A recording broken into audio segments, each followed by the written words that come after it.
Le 28e chapitre général de la congrégation salésienne, qui se tiendra à Val d'Oc du 16 février au 4 avril 2020, sera doté d'un instrument de travail. Mais quel est cet instrument ?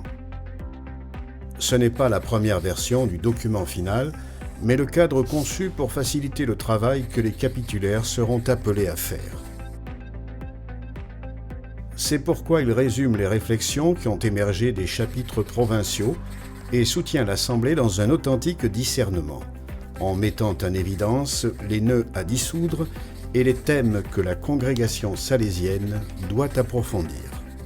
Mais c'est aussi une plateforme accessible à toutes les provinces et communautés salésiennes du monde pour la formation et la confrontation à différents niveaux. Comment l'outil de travail est structuré ?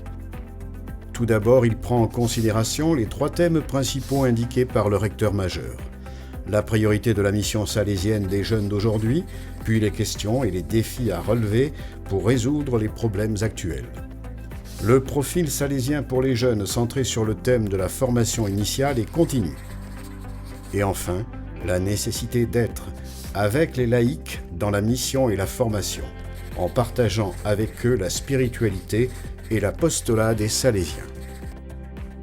Pour chaque sujet mentionné, un itinéraire de discernement spirituel est proposé en 3 étapes fondamentales. Reconnaître, c'est-à-dire savoir regarder chaque situation avec le cœur de Dieu au point de s'impliquer existentiellement.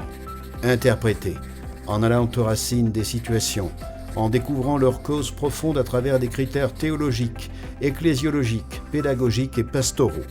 Et enfin, choisir, en identifiant quelques priorités et en les articulant pour le cheminement de la congrégation au cours des 6 prochaines années. Pourquoi utiliser cet outil ? Tout d'abord parce qu'il est un résumé des chapitres célébrés dans toutes les provinces du monde et qu'il est donc un cadre de référence. De plus, avec l'activité de discernement qu'il sollicite, l'instrument active un processus de réflexion et de discussion qui peut dépasser les limites du chapitre général et de son document final, jusqu'à animer le travail des différentes communautés. Enfin, parce qu'apprendre à discerner avec cette méthodologie signifie être en accord avec le cheminement de l'Église et avec l'expérience de l'implication des synodes dans la reconnaissance de nouveaux défis et priorités. Si chaque communauté et chaque province joue son rôle dans ce processus, ensemble, nous aurons la possibilité de faire grandir l'Église et notre congrégation salésienne pour le mieux.